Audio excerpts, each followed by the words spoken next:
The Vera Thomas Show. The Vera Thomas Show. The Vera Thomas Show. The Vera Thomas Show. Let's talk about it. Let's talk about it. Let's talk about it. Let's talk about it. Let's talk about it. Let's talk about it. On the Vera Thomas Show. Let's talk about it. Yeah.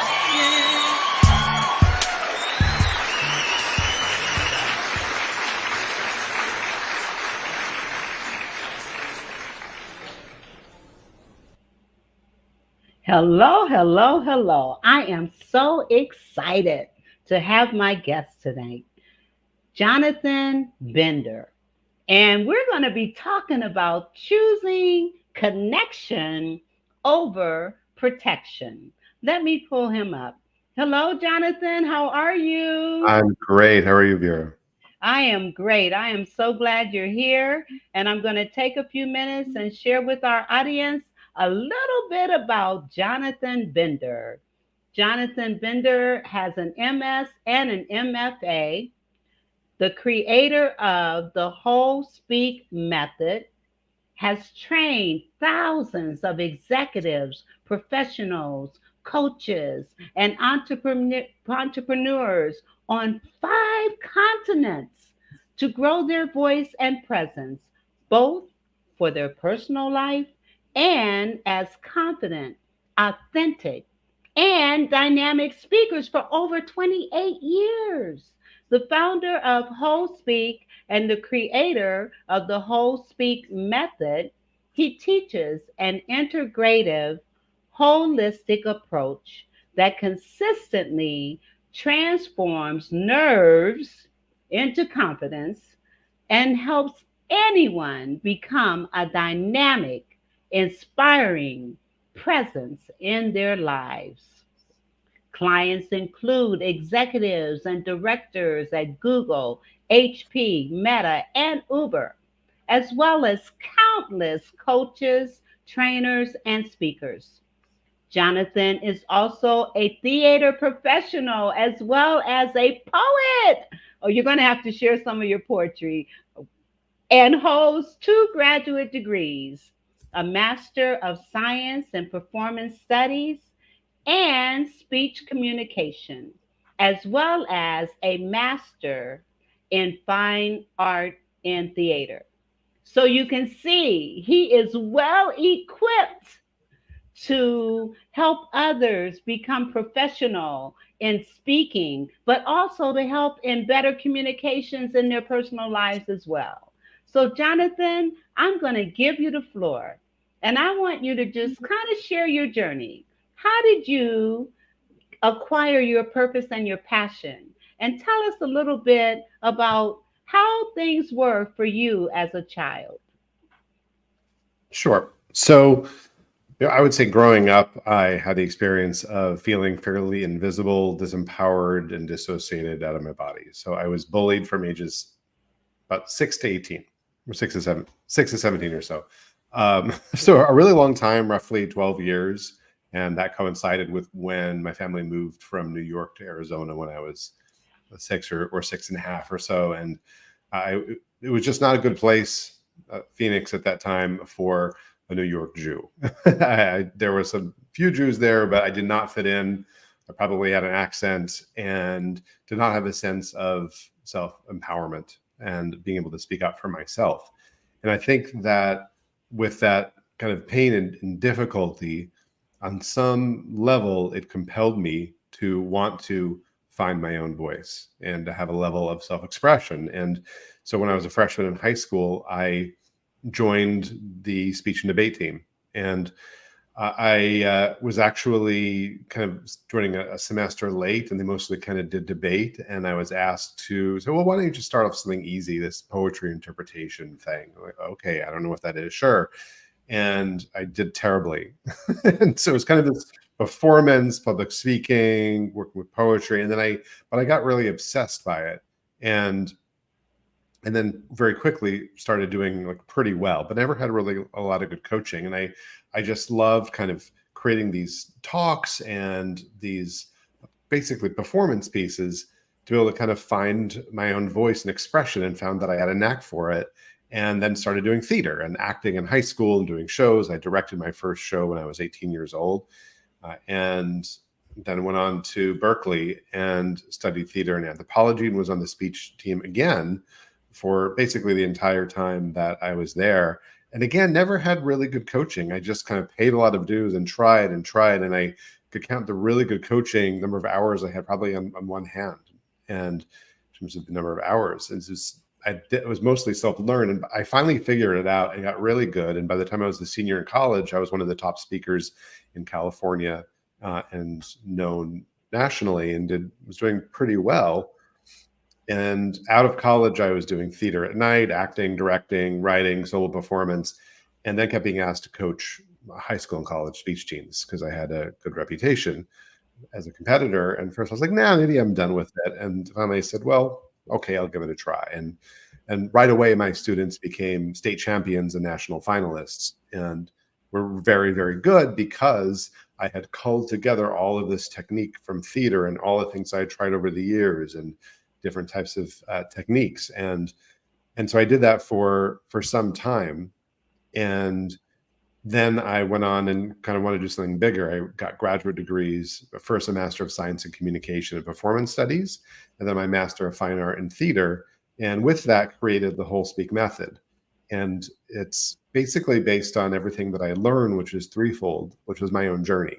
So first of all, what I mentioned when I was growing up is the performance technique, acting, movement, vocal work, and both beginning and then like very advanced techniques actually that highly experienced performers know, and simplifying them into a system that anyone could learn, to learn things that performers often have a hard time with. Like they don't naturally have self-expression or confidence or presence.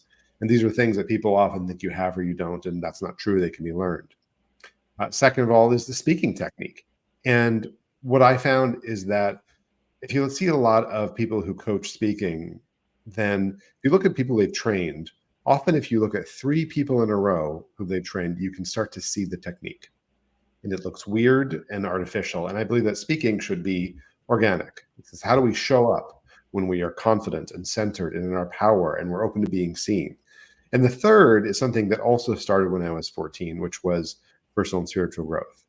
So that's also the age when I entered onto a spiritual path, had different, very powerful spiritual experiences, and started to have different type of awakenings. And so this growth that I did over the years of like now decades of different types of inner growth work is the other pillar of how I teach. But with all of those, it's how do we show up in our power and our center, in our aliveness and in our authenticity, so that we can make a bigger impact as a speaker, but really just how do we show up in our lives? I love it. We have so much to talk about. And the thing is, I grew up being bullied and ridiculed and made fun of. So I can so relate to your story. And I remember reading what Eleanor Roosevelt said when she said, no one can make you feel inferior without your permission. And that was one of the impetus to help me recognize that it didn't matter what other people said, thought, or felt about me. All that mattered was how I saw, felt about myself and what I said to myself. So we have some interest there. And the theater, I love the theater. I didn't get involved in theater until college when someone contacted me and said, Vera, I need you to play Tituba on in the Crucible. And I was like, I'm not an actor. I can't do that. And she pulled me in and I had rave reviews and all this kind of stuff. And I was like, oh my God, I love doing this. So I can understand. And I really want to, you shared those pillars for your, what you do. I want you to repeat them so that I can put them in the chat because you said it once, but repetition is great. So I'm Absolutely. going to, So number one, organic or transparent speaking techniques. But that there's technique involved, but how do you just show up? How do you move and gesture and have your voice and everything nonverbal communication wise? Is how do we show up when we are just ready and in our power and open? Number two is performance wait, techniques. wait a minute, slow down because I'm writing this down. Okay. So the performance techniques of acting, movement, and vocal work. And the way I do Okay. it also, they're all embodied techniques as well. Okay. And I'm going to So put this up on the screen as well. And you said the performance technique is next. mhm. Yeah. Okay. And then And third is the inner growth work, inner growth work. And I want personal to and talk, spiritual growth. okay, let's talk about that because oftentimes people want to speak. They want to get, even though we recognize that the number one fear is public speaking, the Right. number seven fear is dying. People would rather die than stand in front of a group of people. And so, teaching them the techniques that you offer, let's start with that inner. And I need to write it down. So, you said that inner, The inner growth work, let's or you talk call it about the inner that. transformation work. I like that. So So, how, I'll say for an example, something I always start off with, and when I take people through my like main online training, Clean Your Voice, is self-compassion. Is something that's powerful because often we think that we need to show up a certain way, and we're of course our biggest inner critics. Inner critic is our biggest. We're hardest on ourselves, and instead to start to reorient and to change our relationship to ourselves, to have kindness and acceptance and cultivate greater self-love, which for so many people is very, very difficult. So very difficult. right. And so when something happens that goes wrong, whether that's on stage or in your life, or what I call the stages of your life, is do we immediately get self-critical, or can we soften and have a level of kindness, which lets us be a lot more resourced and present to actually be able to handle the moment more adeptly and skillfully? Yes. So, what would you tell a person that needs to better understand that inner growth? What would you suggest how do you suggest they start that process? Specifically in relationship to public speaking or in general? In both. Both. It really depends on personality type, because there are some who have a really hard time afraid to look inward because I think when you do, they think, well, what if I don't like what I see? Or I find my inner critic has a lot to say there, or I'm gonna have to look at things that I did that I'm not at peace with, which could be things they did, or maybe things you didn't do, that things that you wish you'd done in your life that you didn't step up.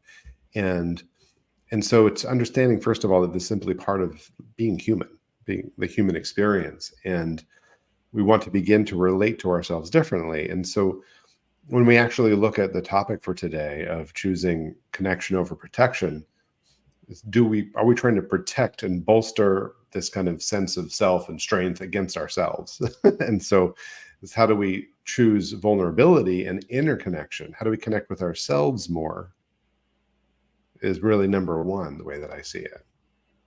How do we connect with ourselves more? And awareness precedes change.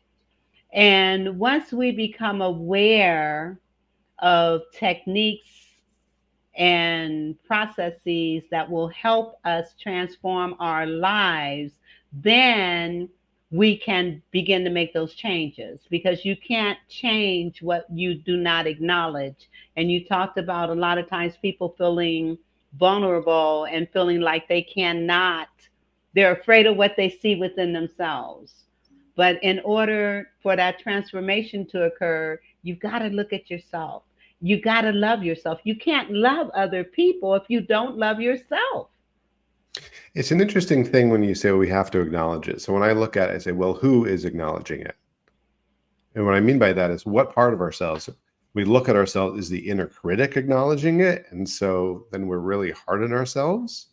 Or do we cultivate that from a greater place of presence? So I do a lot with awareness techniques. I'm very influenced by Buddhism. And just to be able to watch the patterns that arise, say, oh, I see how I'm being a jerk to myself right there. Or I can feel the breeze against my skin. That we start to cultivate a greater field of awareness, which creates greater equanimity, less criticalness, which allows us to actually see far more accurately. And then from that place, we can create a greater shift. If what I just said, by the way, for anyone watching, feels kind of like, what? A little abstract, then there are different practices like voice dialogue, internal family systems, others that look at the personality not as just this is who I am, but as a set of many different me's, of different personalities. And so, and these are things that are often thought of as, the way I like to think of it at least, is protection mechanisms. And The identity. does that tie in with Maslow's hierarchy to some extent, perhaps? No, I haven't thought of it that way. I look, basically, I think if you look at the identity as a set of protection mechanisms, it's like, this happened when I was young, and I don't want that ever to happen again. So I'm going to learn how to protect myself and take care of myself, which could be I'm going to hide and not show up, or I'm going to be in your face and strong and defensive in that situation when that type of thing arises. So if the identity is a set of protection mechanisms that is designed to keep you safe, I'm going to say that one more time because it's a lot. The identity is a set of protection mechanisms designed to keep you safe, then that goes against vulnerability and stops you from having the connection in your life that you want. Wow, beautiful. And the thing is, let's talk about some of those mechanisms, because some of those mechanisms are also misconceived behaviors that we embrace for protection, and people don't understand. I mean, and so many of them, like, for example, character assassination. Let's talk about that. People that do that, go ahead. I see you wanted to say something. Well, what I would put that in is I would put a broad category of 6 things that we do. Okay. Well, wait a minute. Let me. And that first one, so that first one is part. So the first 3 are the ones that people will know more, which is fight, flight, and freeze. Survival mechanisms that we do when we don't feel safe. And so character assassination is a type of fight response. The inner critic is a type of fight response, but it's fight response turned inward toward yourself. Yes. So when we are there, like being defensive, attacking, saying no, like that is fight response. And I find that when I can remember that, it makes it easier when I feel threatened to realize, oh, that person, it's not personal. They are in fight response because on some level they feel threatened. Yes. And oftentimes those threats, like you said, are their protection mechanisms to keep you from feeling the negativity or any, feeling that Vulnerable. people are against vulnerable. That's the word. Mhm. Thank you. That's the word, vulnerable. All right. So the inner critic, the fight, flight, and freeze. Right. And I'll say a word about each of them. So flight is when you're just being like, I'm just not going to show up. I'm going to excuse myself, not be there, and run away. Freeze response is the one that I see most commonly in public speaking. And that's the deer in the headlights, where you may not be able to think clearly because the blood is flowing away from the prefrontal cortex to other parts of the brain. You may have flushing, dry mouth, heart being out of your chest, and there's all this energy that has somewhere to go. And this is often what people are most afraid of in speaking, that this is going to happen, or they're going to have a panic attack. And what if I do, if I can't think? And there are ways to change that. So another one, so we fight, flight, freeze, but then the other three, which are kind of trauma responses. So one is fawn, which is going into pleasing mode, essentially. Like, let me take care of you. I'll check in and make sure you're okay. I'll keep it safe. So the people pleaser. Yeah. And then we kind of leave ourselves to then kind of take care of someone else. There's also faint, which is the kind of dissociative thing where you kind of may physically be there, but be kind of checked out. So, and then the last one is think or analyze, that we just kind of get in our heads and we're kind of thinking through it, but we're actually detached and we're not fully connected in that present moment. Wow. That's awesome. So your techniques help people to get past all of those things, to be more effective public speakers or professional speakers. Yes, but it's more than that. It's also just, how do you show up in your life? So I've led events for Connection since 2010, and I did this a lot for networking events because I was going to a bunch of events back then, and what I found is that they all had something in common, which is that they were dreadful. That people didn't want to be there, or it was forced and salesy, and so there has to be something better. And so I started bringing together techniques from performance, because I was trained in ensemble physical theater. What that means is a group of people working together very intensely to create something. You have to be deeply connected with them. And so I took these techniques from that and from other sources and from the speaking work to start to create a whole methodology I call conscious networking, and that I've led innumerable so many times over the years of, I don't guess, up to 300 people many, many times. So, and we're going to say something. Yes, conscious networking. Yeah. Because I go to a lot of networking events also. As a matter of fact, I think that's where we met. But conscious networking, can you expound a little more on that? Yeah. So, personally, I think of it within the framework of conscious business. I still run a meetup that's been around for a long time called Conscious Business Bay Area. And the way I think of conscious business, it's about being conscious about growing ourselves and about our impact in the world. And that, yes, we can make money, but it's also doing that. We want to have a positive impact. And so conscious networking is growing that self-awareness, that consciousness of ourselves, and showing up with authenticity, aliveness, like being real, and also this level of connection and opening. So I also call it sometimes authentic networking or unconventional networking. And depending upon the frame, there can be a lot of play and movement. I also do them online, which is a little different. But we can start. So this kind of was a seed that started to plant, and I'll segue for a second because I can't not, which is that I started to geek out about what connection is. Because looking back to my childhood, I had such a wound around connection. I felt so alone and isolated and disconnected. But you see this all the time and everywhere. And I think ultimately most people, a lot of the time, feel alone. And so I developed this framework over the years called the Path of Connection. And this is how I teach connection, whether it's for networking, whether it's for part of public speaking, or whether it's just for in your life. And there are two parts of it, which are inner connection and interconnection. If I try to connect with you and I am not connected with myself, I could be going into that pleasing fawn mode, or just kind of fake, or let me say the societal scripts that I have learned. Hi there, what do you do?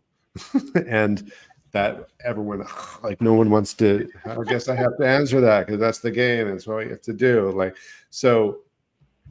But instead, if we take the time, and I do this constantly with groups, which is kind of radical, especially in more conventional settings, but is amazing, which is taking the time before we focus on connecting with each other to actually tune into ourselves.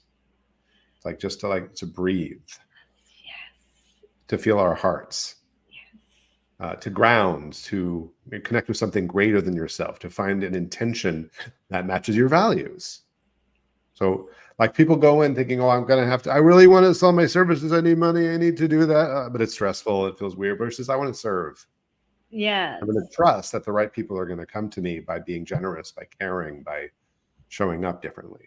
Yes. I love it. I love it. And I've got to go to a commercial right quick, and then we'll come back and continue this conversation. I'm loving this. This is great. This is stuff that people need to hear to understand. And this is not just about speaking, but it's about mindfulness, because that's really what you're talking about. Mindfulness, being in tune with who you are. It's even beyond mindfulness, which I can talk about when we come back. Okay. We'll talk about it when we come back. All right.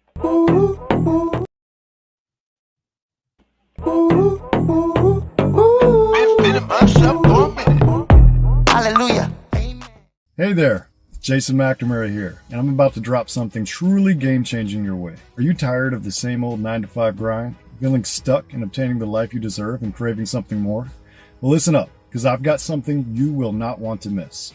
Introducing the No More 9-to-5 Club Professional Membership, your ticket to freedom and success in the entrepreneurial world. With our professional membership, you'll get access to weekly coaching sessions, pre-recorded trainings, and a vibrant community of fellow game changers. You get access to technology that will allow you to automate passive income streams, as well as unlock all of our expert-led trainings in the back office so you know where to go for good advice when you need it.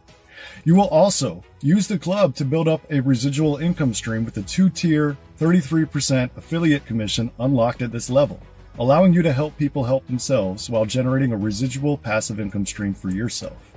And here's the kicker. For a limited time, you can unlock all of this just for a $1.11 donation to our club foundation. I like this one. Your first month is on us. So what's holding you back? Click the link below, make your donation, and let's start building the life and business of your dreams together.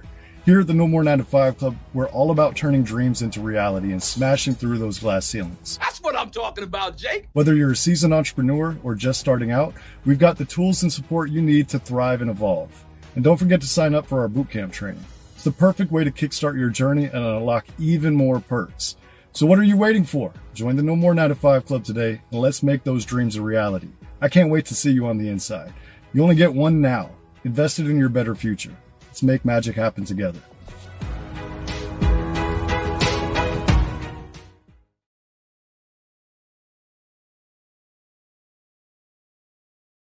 No More 9-to-5 Club. Let me tell you, this is a club for people who have purpose and passion and want to network with other people that have the same. Even if you have a 9-to-5 job, but you also have other things in your heart and your mind that you want to do, then you want to check out No More 9-to-5. It also includes masterminds and all kinds of trainings, opportunities to see ways of getting residual income, and it helps to boost your business.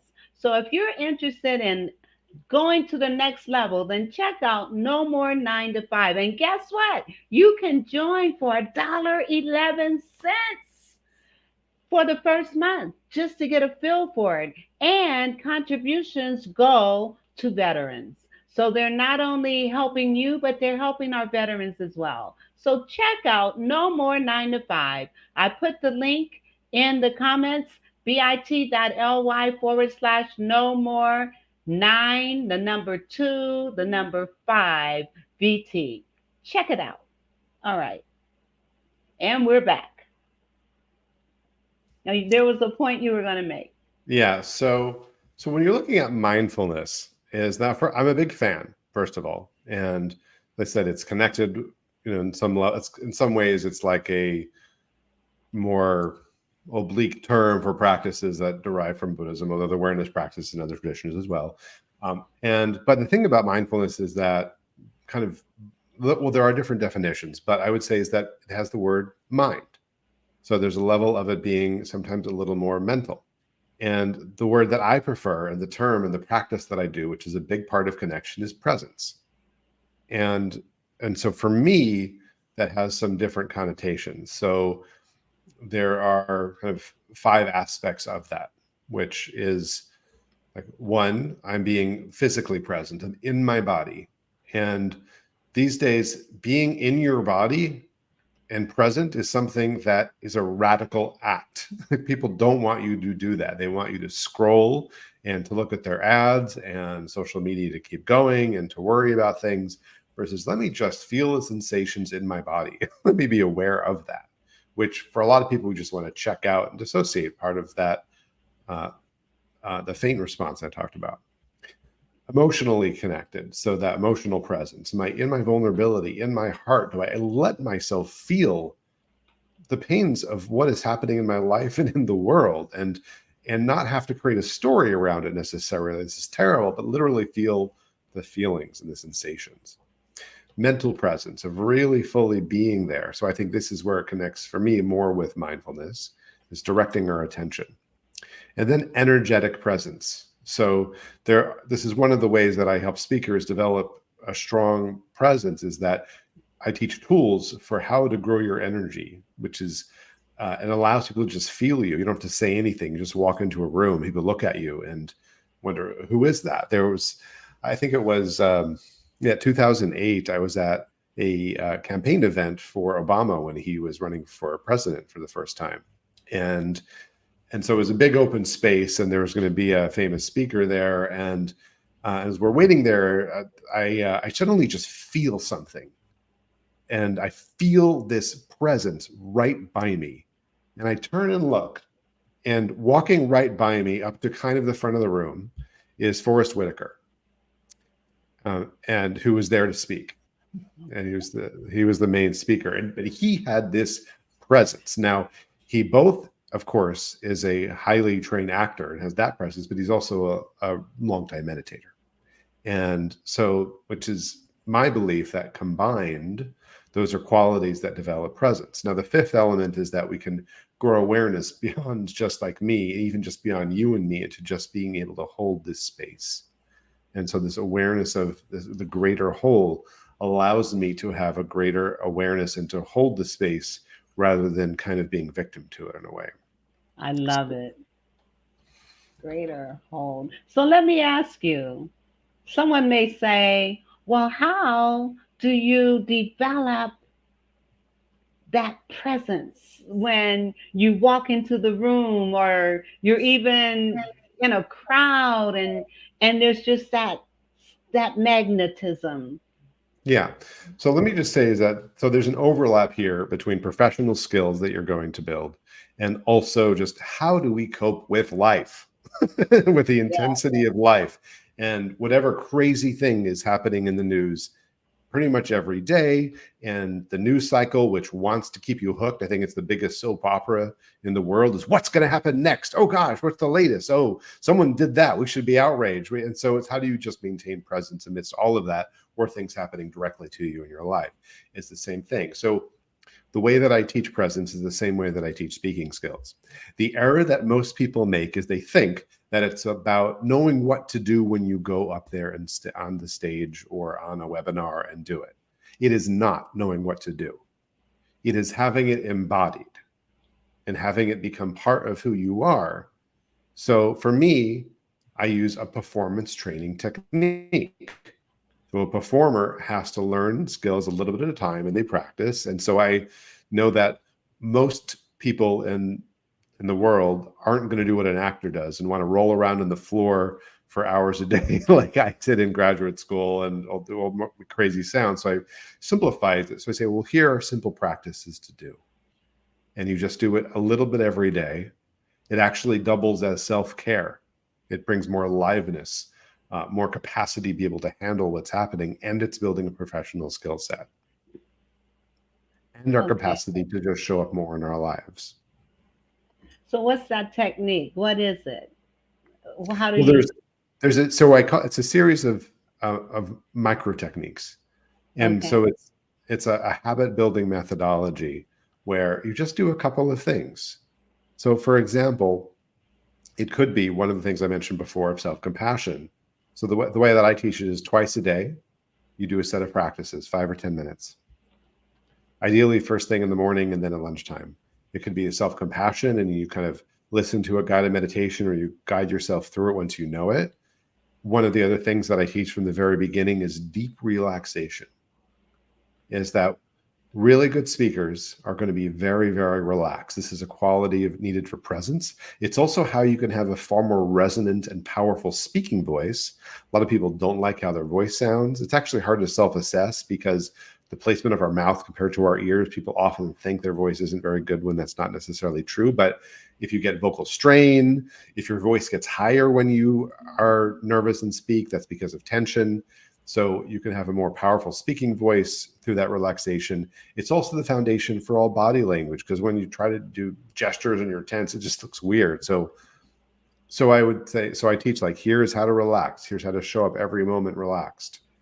And you do that throughout your day. And then we can layer other skill sets on top of that. Beautiful. That's amazing. That's beautiful. And what you're doing, we're talking about not just techniques for speaking, but techniques to help transform your life through meditation, through breathing, through self-awareness of your body, your emotions, your mind. So I want to tie in what I just said to the topic of connection over protection. Okay.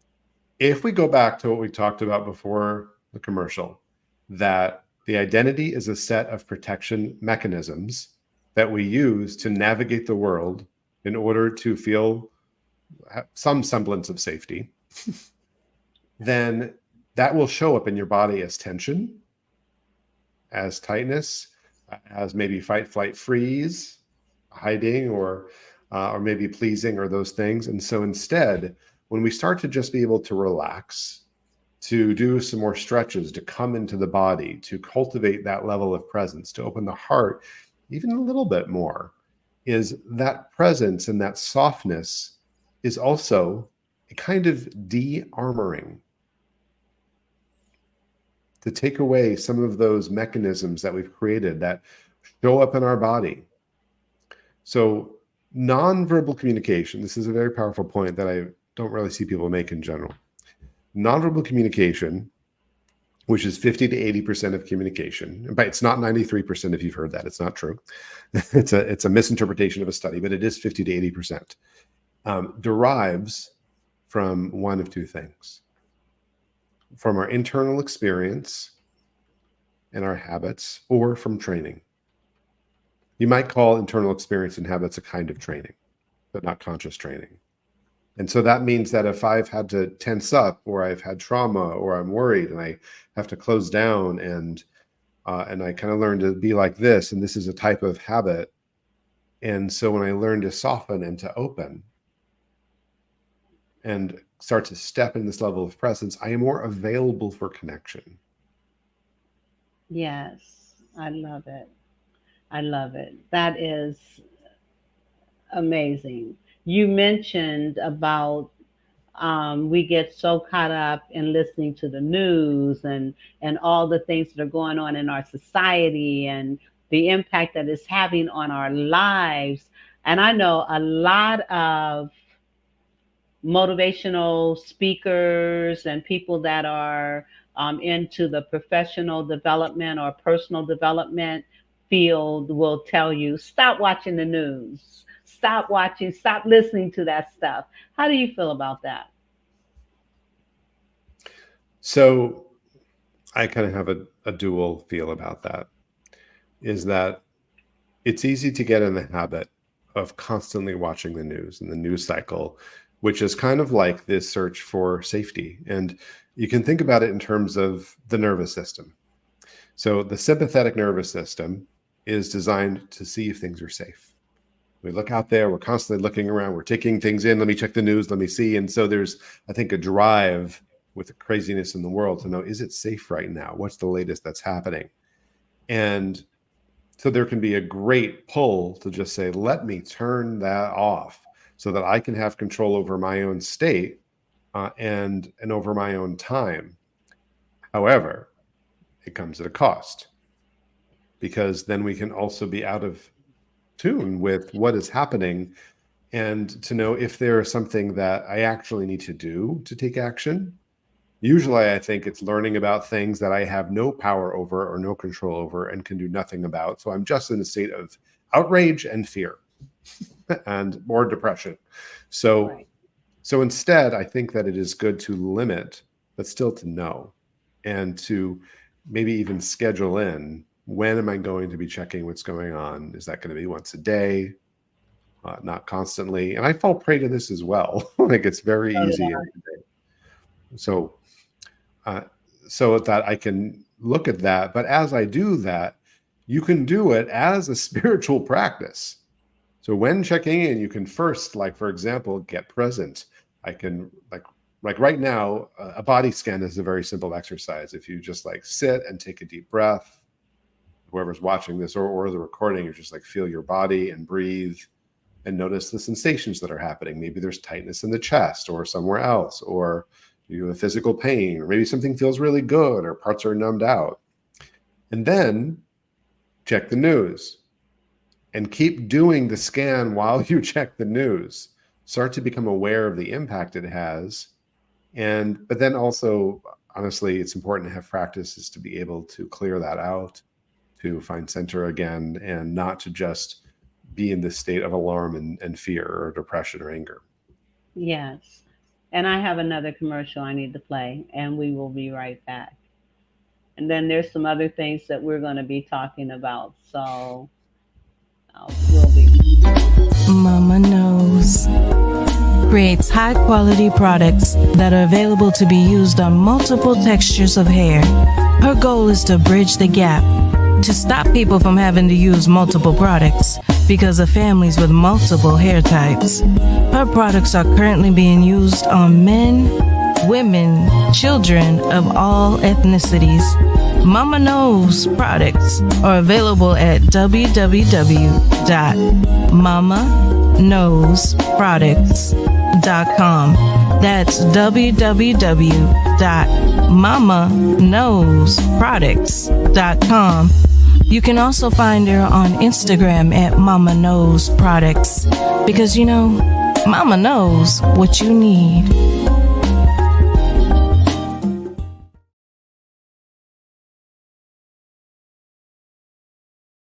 Mama Knows products. Let me tell you, I use these products. They smell great. They work well, and we're talking shampoos, conditioners, moisturizers, hair serums, and just a number of items that will help you have more healthy hair. And it is a product that any ethnicity can use: males, females, girls, boys. I'm telling you, these products are wonderful. So you need to check out Mama Knows products. Why? Because Mama knows what you need. So check her out. All right. All right. Now, let's come back to some of the things that you and I had talked about. Oh, before, I didn't realize you were a poet, and I should have read the bio sooner. But anyway, do you have a poem that you can share with us? Sure.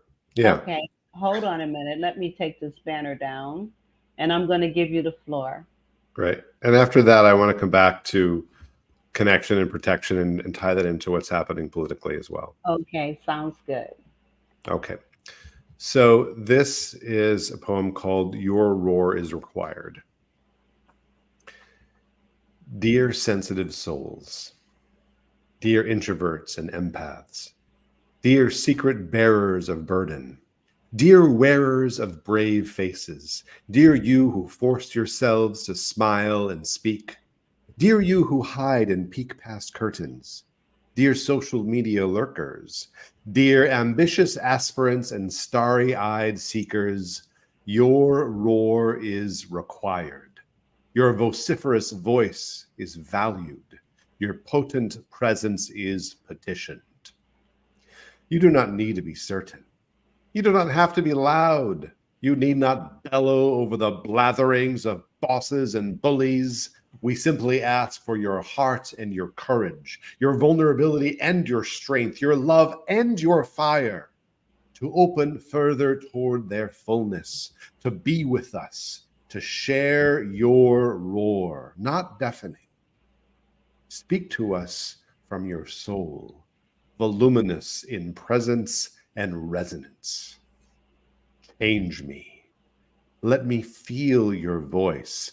Bear witness to your light. Be illuminated by your brilliance. And as you progress on your path, vibrantly speaking your way into radiance, you inspire my wholeness too. Thank you for your sacred lion thunder. Woo! Woo! Oh, I love it. I love it. I love it. I'm so glad I asked you to share a poem. Oh my God. Your roar is required. And right now, your roar, it's hard for me to say, is required. All right. Well, thanks. I always love sharing poetry, so thanks for the invitation. Yes. So I've been writing since I was 12 or 13, I think. Yes, that's when I started writing as well. And I started writing because it was my way of encouraging myself. It was my way of being able to express because I became a rather introverted person with all the negativity that I was hearing about me and being afraid to really say a whole lot because I didn't know what the reaction would be. And so I just started writing. And I've been writing since about the same age, actually. Um, and so, what made you decide to start writing? Things wanted to be written. I love it. Very much so, like things wanted to come through. And they still do. Beautiful. Beautiful. So, You're a beautiful soul. Let me tell you. Okay. Now there were some things you wanted to talk about. so if we talk about, I think that it would be remiss to talk all about connection and protection without talking about the craziness in the world. Now, this is true in the U.S., certainly with the political divide, but I was on a call this morning with someone from Berlin talking, just as much as Europe, as we've seen in France, and like with right wing coming in and people feeling threatened by that on both sides. And I think in all cases politically, we can just say, even just here in the US, is that both sides think that the other side is evil. And if the other side wins, it's going to be the end of the country. Both sides think that, which is fascinating.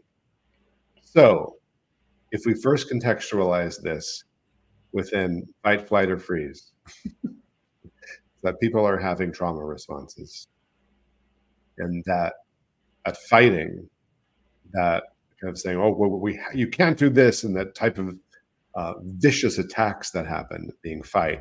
Other people are just freezing, others are checking out and dissociating, or just maybe just not posting about it and fleeing because it's too controversial.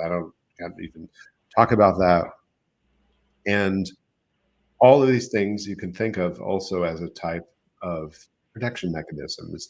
How do I find some level of safety either right now or in the future? And the problem that I see is that because people are under threat, because we are constantly feeling threatened by the other, that the other is wrong, that they're evil, in a way we also dehumanize them.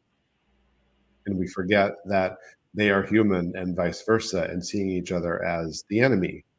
And what happens a lot of the time with connection is people think that the other person is going to have, I can be in safety, I can be safe with them if we share a common belief, if we have the same interest, maybe if we have the same color skin or religion or look like each other. And I think that is not true ultimately. And that's the problem, is that we think that we can connect with them and find safety if we have one of those things in common. And instead, we need to step out of that into simply being humans together, understanding that whoever it is that you are afraid of or angry at, and who may feel that with you, is that we may forget that they're afraid of dying, most likely, that they've experienced incredible loss, that they've had joy and pain and skin problems and health issues, and that they have issues with their parents. And what does it mean to just come back to the human experience, to be able to have the level of care, of respect? So that for me is crucial, to decide and make a very radical choice, that although it doesn't mean you shouldn't, take a stand for what is important to you, and to abdicate that either, but can we begin from a place of, I am a human and so are you, and how do we start from there, and how does that take us forward? And you know what? That's where we've got to go. That's where we've got to go. Because if we don't, we're going to implode. We're going to just implode. We cannot continue on this trajectory where there's all this dissension and hate and ah, I'm Right. feeling kind of heavy right now because this is serious. We have got to come together. It's not about skin color. It's not about anything other than the fact that we are all human. We all feel, we all have experienced everything that you just mentioned. We've all experienced pain, joy, suffering in one way or the other. Everybody has. And so we've got to look at the commonalities that we have. And that commonality is we are human. And it's also then getting out of the box of how we think, who we think people are. And so I look at this as the difference between subject and object. So usually we, like, for oneself is the only true subject. It's a subjective experience. And we can easily objectify other people into, this is who they are by their skin color, by their age, by different factors, by things they know about them. And we make them an object instead of a living being that's having an experience and capable of change. And so this subject to subject experience is, for me, best created by stepping into presence. And also by changing the prompts. So I do this when I lead connection events, is we change the type of questions that we ask. But first, we start off by finding a level of presence. So could I just do something right now as an exercise? Sure, All you right. can. So this will be a very short, simple version of what I do. And I'm going to do it with you. So if you first just take some breaths into your body.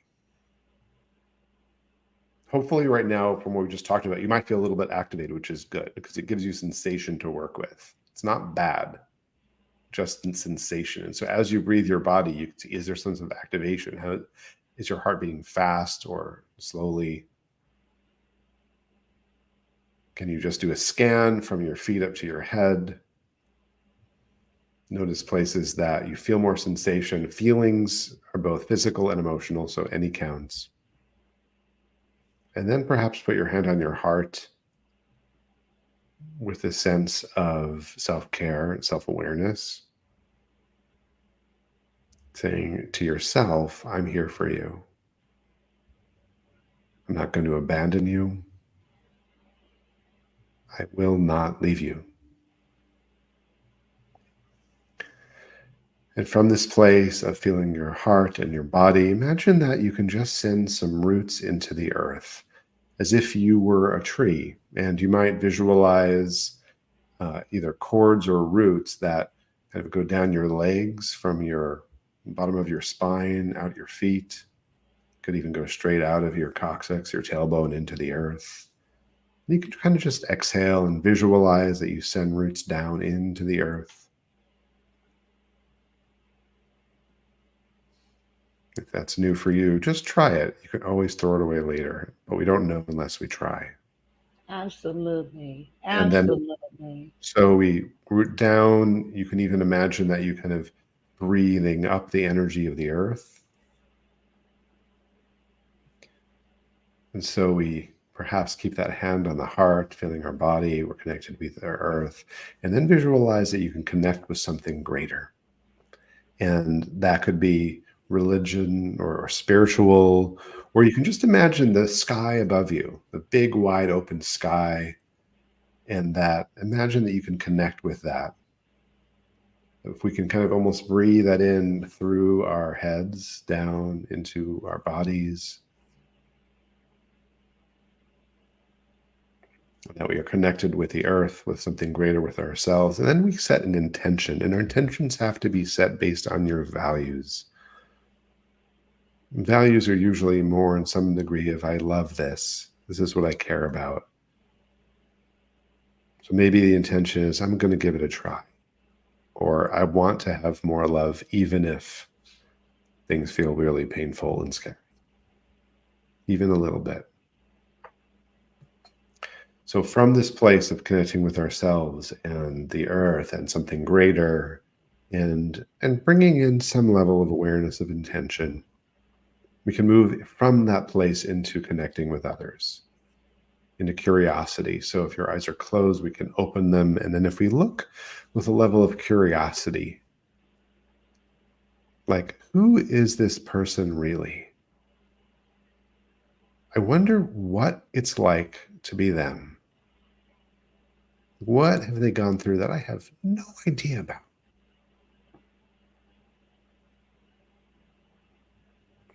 What are their secrets that they're too ashamed to speak? And with this type of cultivating curiosity, we start to reclaim some humanity. And we be able to then create more intentional impact and engagement that can take us beyond that default protection. And even if we slip into it, we can come back and say, this is hard, and I'm going to choose it still. Beautiful. Absolutely. Audience, those of you who will hear the replay of this, I'm telling you, we've got to connect. Choosing connection over protection. That is the solution to the problems that's not only facing our country, but it's facing our world, it's facing our families. Connection, choosing connection. And the first way to do that is to do what we just did here with Jonathan. And I do hope as you listen to this in the future that you embrace what it is that we've said, that you embrace the actions that we've just displayed here. I have another commercial. And then we will, I can't believe this time has gone so fast.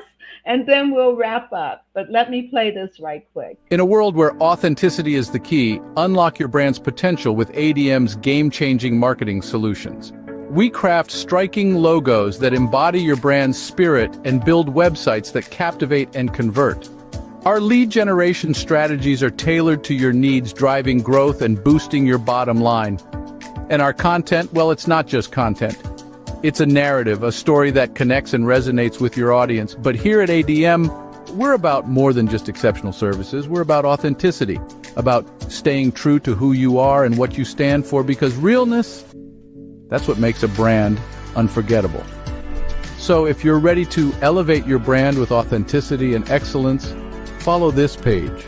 Dive deeper into the world of divine marketing and become part of our community. Because at ADM, we're not just about making brands, we're about making brands matter.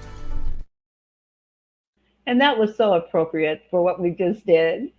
ADM, authentic divine marketing. Let me tell you, Ariel Chime, she is authentic and she uses what it is that you want to help project your authenticity through the videos and the marketing that she does for you. So check out Authentic Divine Marketing.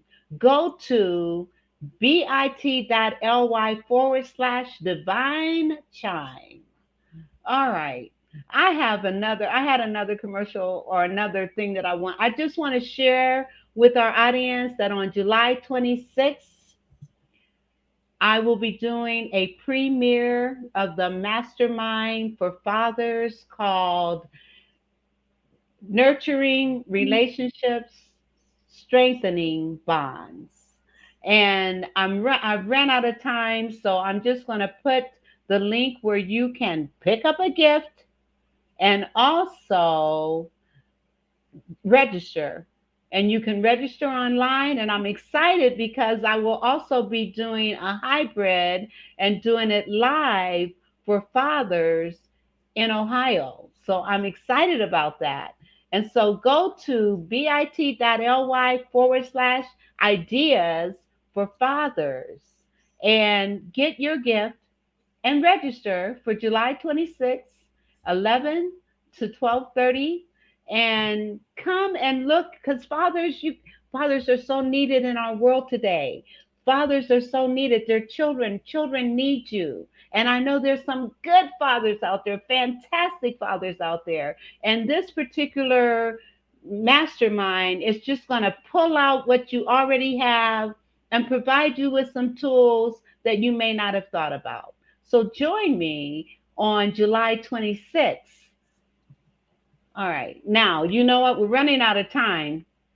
So what I'm going to do, I'm going to give you the floor to just kind of end this for us today. And,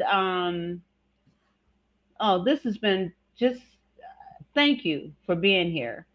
And I'm going to give you the floor. Sure. I'll just make a closing thing, which is that if we want to have greater connection, we have to start with greater presence. That's what interconnection is. It's being more present to ourselves and then be able to be more present for others beyond the mind, beyond our stories, beyond our fears, beyond the trauma and the fight and fight freeze responses and so on. And presence is a radical act. It is, in a way, counterculture. It is against what capitalism wants you to do and not to buy things. And so I encourage you to find that presence and connection so that you can really start to make a difference in the world and people will feel it. Amen. Well, listen, thank you so much. And if you will hold on for a few minutes while I close us out. Listen, audience, thank you so much for being here. God bless you. And keep in mind mindfulness and that connection, choosing connection over protection. God bless you. Have a great weekend, and I'll see you on Tuesday. The Vera Show.